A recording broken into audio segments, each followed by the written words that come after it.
what we found is that a careful reading of the Greek of Acts 10 and Peter's conversation with God showed that this simple fisherman was also blinded by the prevailing Jewish traditions and bylaws that sought to avoid Gentiles at all costs.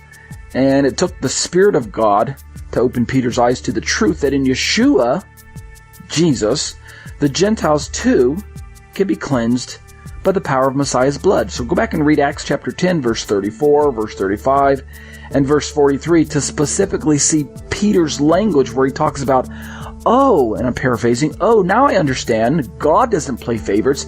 Anyone who comes to trust in God through his Messiah, Yeshua, can be declared righteous by God, can be justified by God, can be filled with the Spirit of God, and the proof is, at least for Peter at that time, was that the Holy Spirit had fallen on Cornelius' house, Cornelius' friends, Cornelius' family members there, and the Jews were witness to that.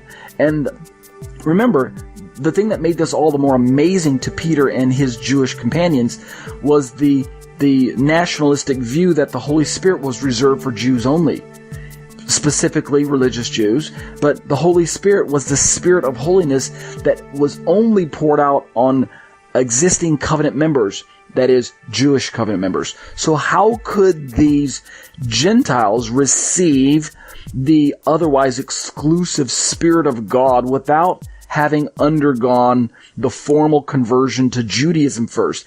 How is it that God was recognizing them as righteous, as genuine covenant members, only by placing their faith in Yeshua and bypassing the man-made ritual conversion? That's the eye-opener for Peter. That's when he realized that God doesn't play favorites, that it's not about, that covenant membership doesn't hinge on ethnicity, that covenant membership and justification do not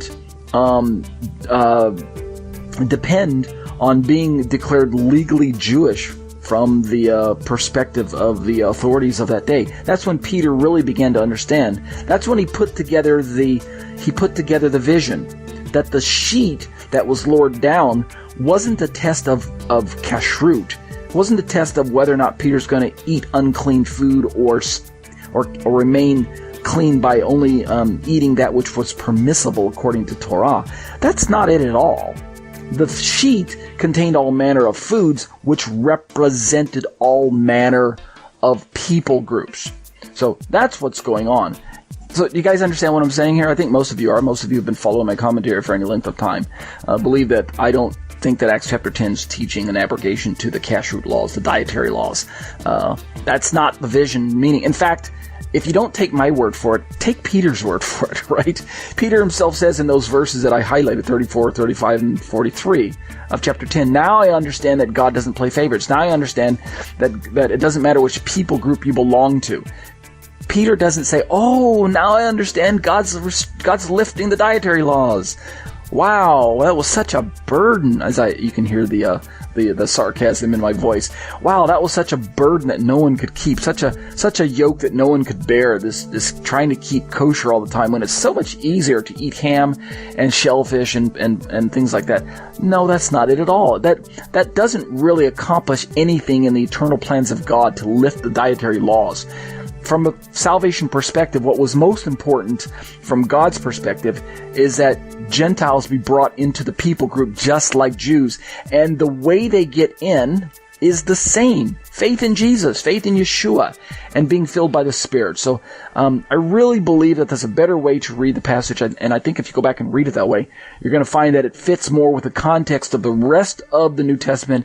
To be sure, it fits better with the context of the prophecies given about the Gentiles coming into Israel, joining themselves to Israel's God, accepting Messiah's yoke, and really becoming one people group as described in Ephesians.